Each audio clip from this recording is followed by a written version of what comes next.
Students, hope you are doing well. From last two videos, we learned basic concepts of electricity including Ohm's law in concept 1 video, factors on which resistance depend and method of joining the resistors in concept 2 video. In this class, we will discuss very important topic that is heating effect of electric current. I will explain this topic in both languages, English as well as Hindi. So let's start. Heating effect of current.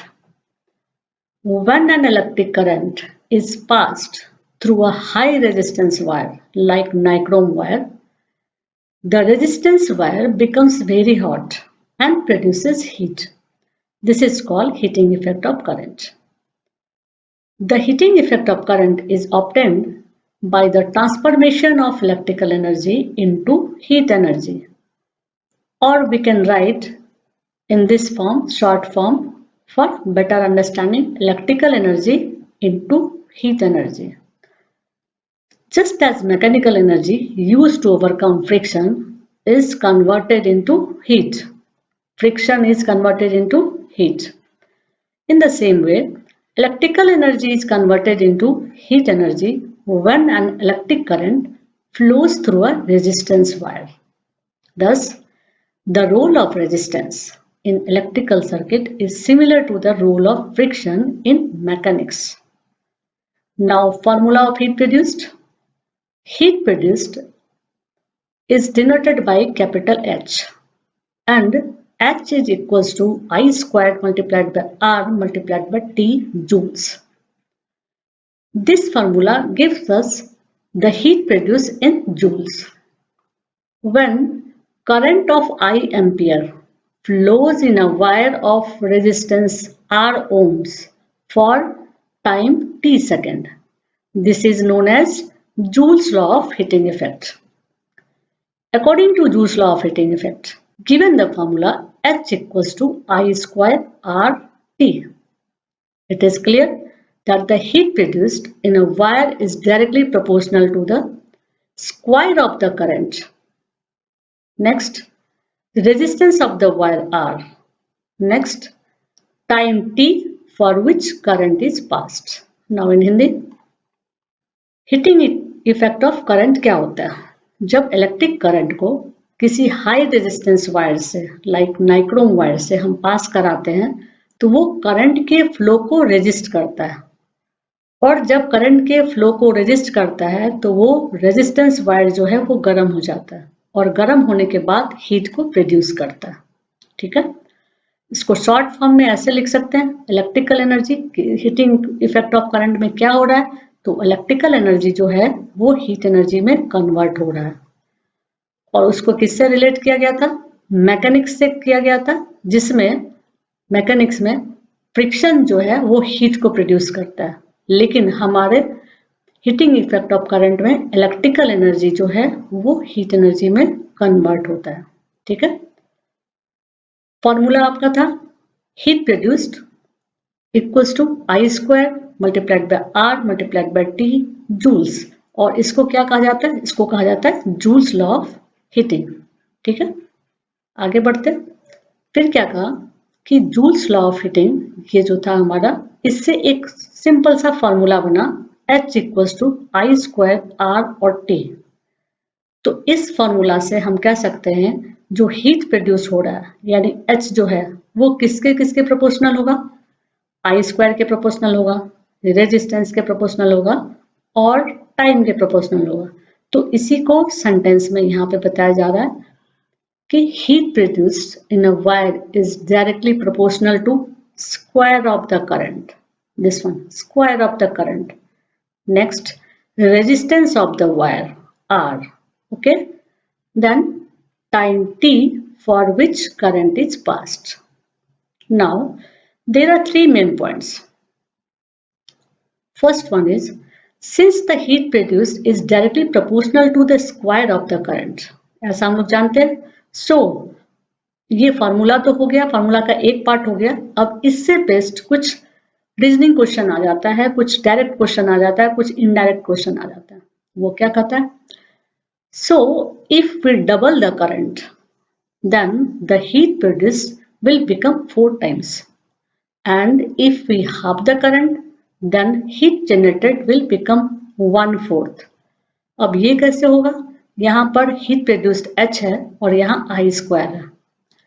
यदि I की जगह पर हम कोई digit ले लेते हैं, ठीक है, और उसके बाद उसका वैल्यू निकालते हैं, एक वैल्यू तब निकल गया। दूसरे केस में क्या करेंगे कि हम जो I का वैल्यू लिए थे उसको डबल कर देंगे और डबल करने के बाद फिर उसका वैल्यू को देखेंगे कि कितना आ रहा है और उसको पहले वाले आंसर से रिलेट करेंगे। थर्ड में क्या करना है? थर्ड में जो I का वैल्यू हम लोग फर्स्ट टाइम लिए थे उस वैल्यू के हाफ ले लेंगे और फिर से उसका आंसर निकालेंगे, तब तीनों को कंपेयर करेंगे आपस में कि क्या हो रहा है। चलिए अब यहाँ पर एग्जाम्पल के साथ बताते हैं। पहले इसको फिर से रिपीट कर देती हूँ मैं। If we double the current, इसको करंट को डबल किया जाता है, then the heat produce will becomes 4 times. अब पहले इस लाइन को यहाँ पे क्लियर करते हैं। एक एग्जाम्पल लिया है मैंने, ये फार्मूला का एक पार्ट है। H is proportional to I square. I के जगह पर हमने 2 लिया, चूंकि यहाँ पर I स्क्वायर है तो 2 का भी स्क्वायर हो जाएगा और 2 का स्क्वायर इक्वल टू क्या होता है? 4, यानी हीट प्रोड्यूस्ड इक्वल टू 4। अभी यूनिट की नहीं बात करें, सिर्फ ये मैं बता रही हूँ कि कैसे इसको, ये वाले जो 2 लाइन है उसको कैसे हम एग्जाम्पल से समझ सकते हैं। यूनिट की बाद में बात कर लेंगे। Again if we take 4 at the position of 2, किस पोजिशन पर? इस 2 के पोजिशन पर। पहले हमने क्या किया? 2 रखा, 2 का स्क्वायर। अब 2 की जगह पर हम 4 रख रहे हैं, ठीक है। वो 4 क्या है? डबल ऑफ 2 है, ऑब्वियसली है ना। 4 जो है इस 2 के डबल है, तो वही मैंने लिखा है double of 2। It will B 16। It means 4 times of 4। अब कैसे हुआ? H इक्वल टू, यदि हम यहाँ पर देखते हैं तो H इक्वल टू 2 का स्क्वायर था, अब यहाँ पर H इक्वल टू 4 का स्क्वायर है और 4 का स्क्वायर का वैल्यू कितना होता है? 16। अब लास्ट वैल्यू को मिलाते हैं दोनों से। यहाँ लास्ट वैल्यू था 4 और यहाँ है 16, यहाँ 4 और यहाँ 16। तो इन दोनों में क्या रिलेशन बन रहा है? इन दोनों में रिलेशन ये बन रहा है कि इसका इस 4 का 4 टाइम्स ये आंसर है, तो हो गया ना। It means 4 times of 4। समझ में आ गया? ओके, अब आगे आते हैं, दूसरा एग्जांपल लेते हैं, ये नीचे वाले पार्ट का। If we half the current, ठीक है, if we half the current then heat generated will become 1/4। अब जितना करंट हम पहले ले रहे थे, ये 2, इसके यदि हाफ लेते हैं तो आंसर जो होगा वो इसका, इस 4 का 1/4 होगा। अब ट्राई करते हैं कैसे हो रहा है। H is proportional to I square, ठीक है। पहले केस में हमने 2 लिया था, आंसर आया था 4। अब इस 2 के जगह पर हम 1 ले रहे हैं। Again we take 1 at the place of 2 and half of 2, ठीक है। 1 लिया 2 के प्लेस पर और वो क्या है? इस 2 का हाफ है। It will be H equals to 1 का square and H equals to 1 होगा, आराम से होगा। 1 का स्क्वायर क्या होता है? 1 multiplied by 1 is 1। It means 1/4 of the 4 हो गया ना। 1/4 ऑफ 4, 4 कहां से लाया? ये वाले आंसर से। अब 1/4 ऑफ 4 1 में कैसे कन्वर्ट हुआ? आप लोग को पता है कैसे होता है, लेकिन फिर भी मैं यहाँ पे थोड़ा सा छोटे में समझा देती हूँ। 1/4 ऐसे लिखेंगे, ऑफ को मल्टीप्लाई लिखते हैं, ऑफ के बाद क्या है? 4, तो यहाँ लिख दिया 4। ये 4 कट गया, बचा कितना? 1 हो गया। ये सेंटेंस अब एक बार फिर से रिपीट करते हैं। If we double the current then the heat produced will become 4 times. 4 and 4 का 4 times 16। Okay, second case, if we halve the current then heat generated will become of 1/4. if we halve the current, 2 and 1, half the current, और इसका answer कितना आ रहा है? इसका answer आ रहा है 1। ये दिस वन 1 और 1 क्या है? इसका 1/4 है। 4 का 1/4 क्या हो जाएगा? 1, ठीक है। फर्स्ट पॉइंट क्लियर हुआ आपका। चलिए सेकंड पॉइंट पे आते हैं। Since the heat produce in a wire is directly proportional to the resistance, so if we double the resistance then heat produced will also be doubled, and if we halve the resistance then the heat produced will also be halved. चलिए पहले इतने को half को ही समझाती हूँ, फिर आगे वाले लाइंस को पढ़ते हैं। यहाँ हमने दो रेजिस्टेंस वायर बना दिया, थोड़ा फनी सा एग्जांपल बनाया जिससे हमेशा के लिए याद रहेगा। तो एक रेजिस्टेंस वायर इतने लेंथ का है और इसके ठीक डबल लेंथ का रेजिस्टेंस वायर यहाँ बना हुआ है, और इस रेजिस्टेंस वायर को मैंने मान लिया कि इससे 1 जूल हीट प्रोड्यूस हो रहा है और इसके डबल वाले से 2 जूल हीट प्रोड्यूस हो रहा है। अब इस लाइन को पढ़ते हैं। If we double the resistance, okay, then heat produced will also doubled, and if we halve the resistance, then heat produced will also be halved. यदि हम बड़े रेजिस्टेंस को देख रहे हैं तो इसका हीट ज्यादा है और छोटे वाले को देख रहे हैं तो इसका हीट कम है। आगे बढ़ते हैं। This means that a given current will produce more heat in high resistance wire than in a low resistance wire. कह रहा है कि कुछ जो करंट आपको दिया गया है कि इन दोनों रेजिस्टेंस वायर से पास कराओ, तो जिसमें ज्यादा है यानी कि जो हाई रेजिस्टेंस वाला है इसमें ज्यादा करंट, ज्यादा हीट प्रोड्यूस होगा, और इसमें जिसमें कम रेजिस्टेंस है उसमें कम हीट प्रोड्यूस होगा। अब आते हैं हम लोग थर्ड पॉइंट पर। Since the heat produced in a wire is directly proportional to the time for which current flows, so if the current is passed through a wire for double the time, then the heat produced is double, and if the time is halved, then heat produced is also halved.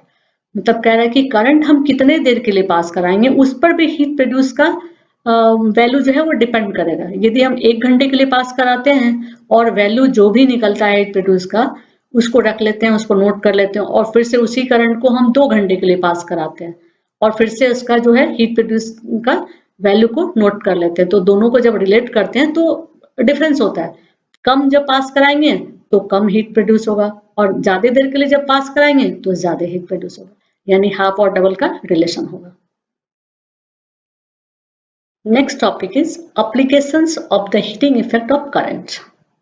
First one, the heating effect of current is utilized in the working of electrical heating appliances such as electric iron, electric kettle, electric toaster, electric oven, room heaters, water heater और geyser etc. इन सब में क्या होता है, heating effect of current का utilise हम लोग करते हैं। आगे बढ़ते हैं। All these heating appliances contains coil of high resistance wire made up of nichrome alloy. When these appliances are connected to power supply by insulated copper wire, then a large amount of heat is produced in the heating coil, but negligible heat is produced in the connecting wires of copper.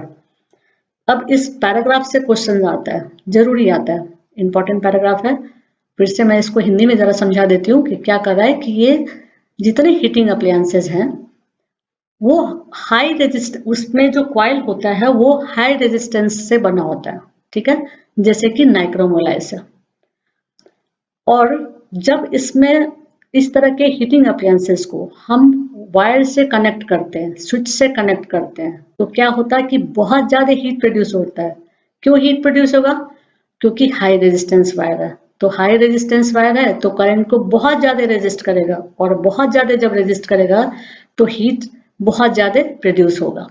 लेकिन साथ के साथ में जो heating appliances हमारा है वो जिस वायर से कनेक्ट होता है, जिस वायर से हम उसको स्विच में लगाते हैं या प्लग में लगाते हैं, वो वायर जो है वो हाई रेजिस्टेंस वायर नहीं होता है, वो कॉपर वायर से बना होता है।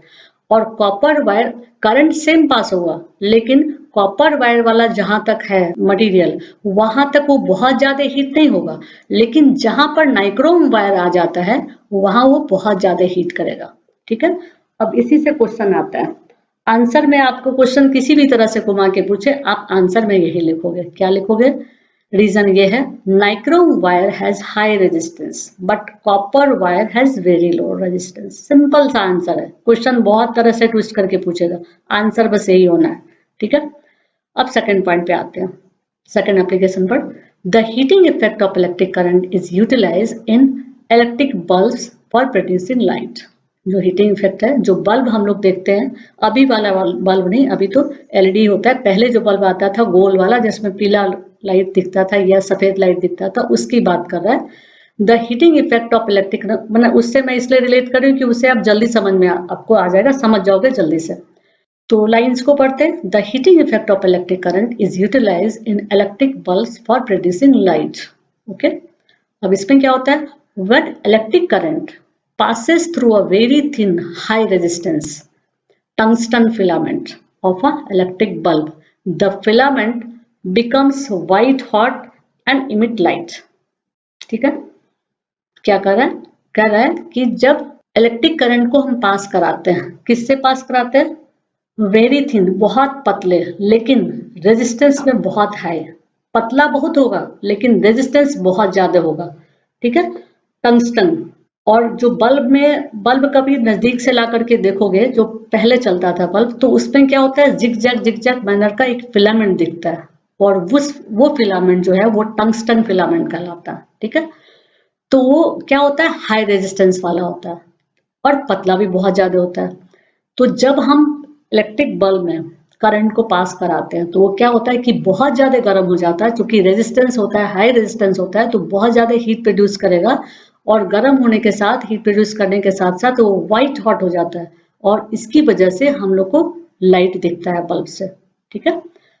अब रीजन इससे भी घुमा फिरा के क्वेश्चन पूछ सकता है, डायरेक्ट भी पूछ सकता है। आंसर क्या लिखोगे, आंसर में लिखोगे कि tungsten filament has a very high resistance whereas copper connecting wire have very low resistance. जो मैंने अभी बोला था कि बल्ब को किसी चीज से, किसी वायर से जो कनेक्ट हम करते हैं, स्विच तक लेके जाते हैं, या फिर हमारा जो वायरिंग होता है उसके अंदर होता है, तो वायरिंग वाला जो वायर होता है वो कॉपर वायर होता है, और उसकी रेजिस्टिविटी उतनी ज्यादा नहीं होती है, रेजिस्टेंस उसमें बहुत ज्यादा नहीं होता है, जितना कि टंगस्टन फिलामेंट जो बल्ब के अंदर होता है उसमें होता है, ठीक है।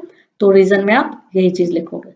नेक्स्ट में आते हैं, टंगस्टन, एक ये इंपॉर्टेंट लाइन है, इसको भी याद करना है आपको। Tungsten metals is use for making the filament of electric bulbs because, क्यों ऐसा यूज किया जाता है, कभी पूछता है कि क्यों टंगस्टन फिलामेंट ही क्यों यूज करते हैं, तो आप क्या लिखोगे, लिखोगे it has very high melting point approximately 3038 degree Celsius. ये आप पॉइंट लिख दोगे, आपको मार्क्स बहुत सटीक मिल जाएंगे, ठीक है, क्योंकि ये डिजिट वाला है, तो वैल्यू वाले मार्क्स, जब भी आंसर में वैल्यूज लिखते हैं ना तो मार्क्स अच्छे आ जाते हैं। फिर आते हैं नेक्स्ट पॉइंट पर, if air is present in electric bulb. अब इलेक्ट्रिक बल्ब की ही बात कर रहा है, फिर दूसरी तरह का भी क्वेश्चन आ सकता है, इसलिए इस पैराग्राफ को मैंने ऐड किया। If air is present in electric bulb then the extremely hot tungsten filament would burn up quickly in the oxygen of air। Chemistry में मैंने आपको पढ़ाया था क्या, कि जब भी किसी चीज को जलाते हैं तो हमें ऑक्सीजन गैस की जरूरत होती है, तो वही बात को यहाँ पर फिजिक्स में लाया गया है। क्या बोल रहा है कि यदि इलेक्ट्रिक बल्ब के अंदर में ऑक्सीजन गैस होगा, और साथ में क्या है कि टंगस्टन का फिलामेंट है, वो गर्म बहुत ज्यादा हो रहा है, हॉट हो रहा है, और फिर क्या हो रहा है, यदि ऐसा होगा कि उसको माहौल, एक कंडीशन मिल गया गर्म वाला और दूसरा फिर मिल जाएगा ऑक्सीजन, तो आग लग सकता है और बल्ब जो है वो ब्रस्ट कर सकता है। इसलिए इलेक्ट्रिक बल्ब में ऑक्सीजन को हटा दिया जाता है, ऑक्सीजन गैस को हटा दिया जाता है, और उसमें अनरिएक्टिव गैस को भर दिया जाता है। वो अनरिएक्टिव गैस कौन सा होगा, तो वो या तो आर्गन होगा या तो नाइट्रोजन होगा।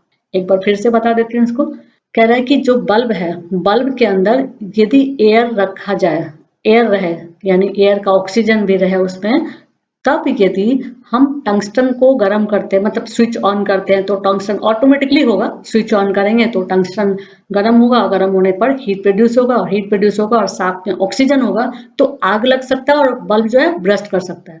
इसलिए ऑक्सीजन गैस को बल्ब से निकाल दिया जाता है और उसकी जगह पर, यहाँ देखिए, आर्गन या फिर नाइट्रोजन को भर दिया जाता है, जिससे क्या होता है, आग नहीं लगती है लेकिन लाइट हमें दिखता है। थर्ड पॉइंट पे आते हैं, the heating effect of electric current is utilize in electric fuse for protecting household wiring and electrical appliances. Heating effect का वहां भी यूज किया जाता है, कैसे, क्यों यूज किया जाता है, उस रीजन को यहाँ देखते हैं। The fuse is a short length of thin tin plated copper wire, पतला भी है और टिन प्लेटेड है कॉपर वायर, ओके। और उसकी मेल्टिंग पॉइंट क्या होती है? Very low, having low melting point. The thin fuse wire has a higher resistance, melting point low है एंड रेजिस्टेंस हाई है। देखिए दोनों को ग्रीन से मैं करके रखी हूँ, और ये दोनों किसका है? फ्यूज का। तो सभी को ग्रीन कर रखा है, ध्यान रखिएगा। फ्यूज में क्या है? लो मेल्टिंग पॉइंट, और क्या है? Higher resistance. ये तीनों एक साथ है। Then the rest of the electrical wire in house, कह रहा है जो फ्यूज लगा होता है हमारे घर के अंदर में, उसकी मेल्टिंग पॉइंट बहुत कम होती है, रेजिस्टेंस बहुत हाई होता है, और उसको कहते क्या है? फ्यूज कहते हैं। तो इस फ्यूज को लगाने से क्या फायदा होता है? When the current in a household electric circuit rises too much due to some reason, किसी भी वजह से यदि बहुत ज्यादा इलेक्ट्रिक करंट आ गया, बढ़ गया, then तब क्या होगा? Then the fuse wire gets heated too much, और तो फ्यूज वायर क्या हो जाएगा? बहुत ज्यादा गर्म हो जाएगा, एंड गर्म होने के बाद क्या हो जाएगा? मेल्ट कर जाएगा, यानी पिघल जाएगा, एंड ब्रेक्स द सर्किट। और पिघल जाएगा जैसे, तो जो सर्किट, जिस सर्किट के थ्रू करंट बहुत ज्यादा किसी भी रीजन से बहुत ज्यादा बढ़ गया था, करंट फ्लो होने लगा था, उस सर्किट को कट कर देगा, टूट जाएगा, ब्रेक हो जाएगा, ओके। और इससे फायदा क्या होगा हमें? फायदा होगा this prevents the fire in house and also prevents damage to various electrical appliances in the house due to excessive current flowing through them. तो इससे हमारा फायदा हो जाएगा। एक क्या, जैसे ही सर्किट कट होगा, तो सर्किट कट होगा तो जो भी अप्लायंसेस जिस उस टाइम पर जो अप्लायंसेस चल रहा है या जला रहे हैं हम लोग, वो सब बच जाएगा। नहीं तो यदि वो मेल्ट नहीं करता है, फ्यूज का जो वायर है वो मेल्ट नहीं करता, सर्किट ब्रेक नहीं होता, तो हमारे जितने इलेक्ट्रिकल अप्लायंसेस लगे हुए हैं वो सब उस समय खराब हो जाता, शॉर्ट कर जाता, ठीक है। 10. An electrical fuse is very important applications of the heating effect of current. समझ गए? ये बहुत ही इंपॉर्टेंट है। और ये जो तीनों पॉइंट मैंने बताया, तीनों एप्लीकेशन बताया, उन तीनों में से किसी एक से तो क्वेश्चन आ ही जाता है। तो आप सारे रीजन को याद कर लोगे अच्छे से, ठीक है। अब आते हैं नेक्स्ट टॉपिक में, जो इस चैप्टर का लास्ट टॉपिक है, वो है electric power. When an electric current flows through a conductor, electrical energy is used up, and we say that the current is doing work. We know that the rate of doing work is called power. आपको पता है ये rate of doing work क्या कहते हैं? Power कहते हैं। तो यहाँ पर ये इलेक्ट्रिसिटी की बात कर रहे हैं, इसलिए इसको क्या कहेंगे? Electric power. I repeat, when an electric current flows through a conductor, electrical energy is used up. जब कंडक्टर से फ्लो हो रहा है तो इलेक्ट्रिकल एनर्जी यूज हो रहा है, and we say that the current is doing work. जब इलेक्ट्रिक एनर्जी को यूज कर रहा है, इट मींस क्या? कुछ काम कर रहा है, तो doing work, that the current is doing work. We know that the rate of doing work is called power, so it is called electric power, okay. So electric power is the electrical work done per unit time. So formula is power equals to work done upon time taken, and by symbol P equals to W by T. Now unit of power, the unit of work is joule. We know that unit of work is joule, so we can write here joule, and that the time is second, so we can write here second. So the unit of power is joule per second. Obviously the SI unit of electric power is watt, which is denoted by the capital W. The power of 1 watt is a rate of working of 1 joule per second. So we can say 1 watt equals to 1 joule per second. Okay, now chapter is completed. For numericals of NCERT, I will upload 2 separate videos. One for in-text and example, and other for back exercise. So must watch for clarification of all numericals. Thanks for watching. Don't forget to click the subscribe button and hit the bell icon. If you have any doubt, mention in the comment section below. See you in next class.